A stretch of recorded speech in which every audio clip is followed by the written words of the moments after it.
Hi guys, Ren here and welcome to the workshop. Today we have one more specialized Venge build on the cards. Now this I bought as a complete bike for a customer.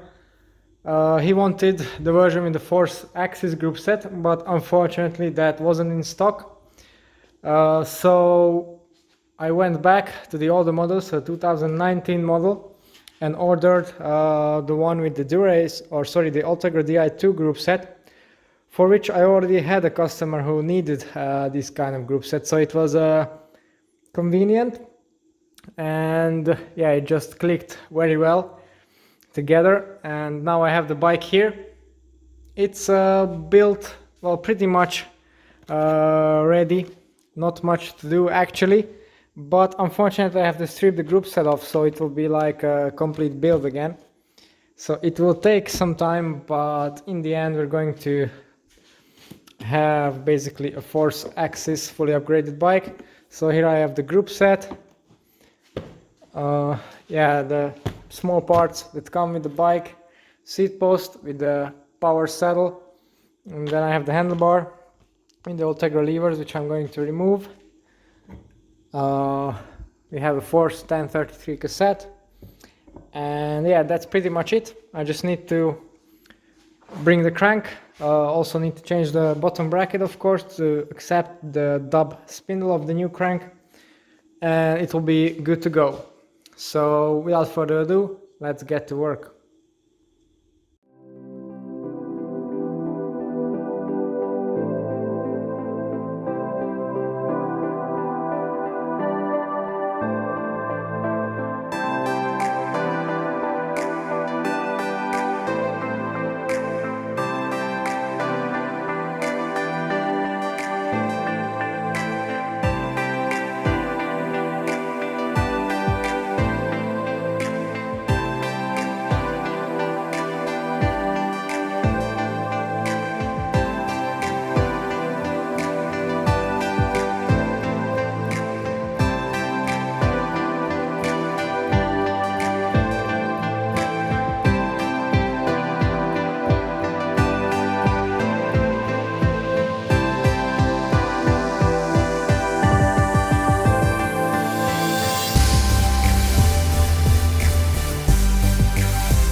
a couple of hours later, and the bike is ready to go, completely set up with pedals and everything. It took a bit longer than usually because, well, I had to strip the bike down completely first. It was built to quite a ready state. One thing that was easier though is that I didn't have to route the brake hoses. I just pulled the Park Tool routing kit in with the brake hoses that were already in there, so that saved me a couple of minutes. But all in all, yeah, it took around 5 hours for a complete strip down and then rebuild again.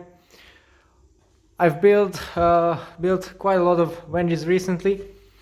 This one is one of the few that were built up with this complete original cockpit setup, and I have to say it's extremely neat.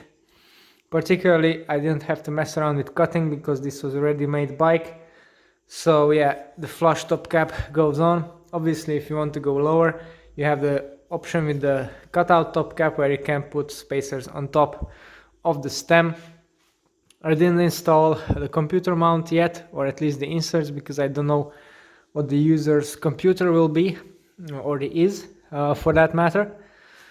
Yeah, the rest is pretty standard. Force ETAP axis componentry throughout.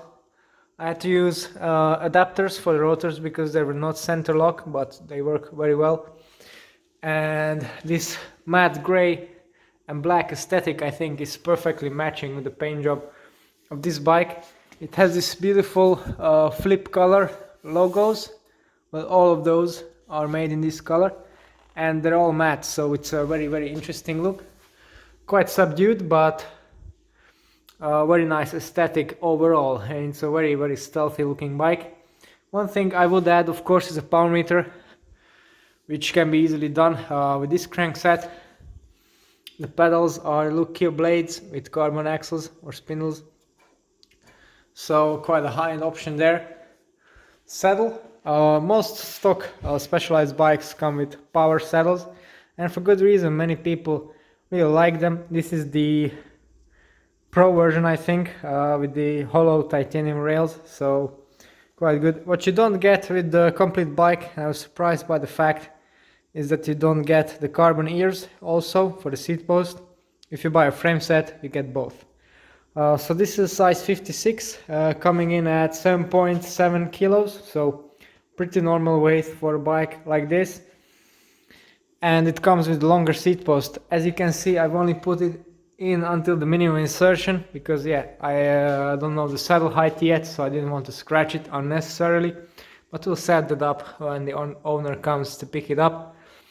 And all chains that come in to the shop that I have in stock are pre-cleaned and then waxed in molten speed wax, so this is no exception. Right on there for a nice, clean and highly efficient chain setup. Okay, so that's all about this bike. I hope you have liked this build and find some inspiration in it. If you want to know more about the other bikes that I work on or ride myself, then don't forget to tune into the channel later on and subscribe. It's all for today. Thanks for watching and see you next time.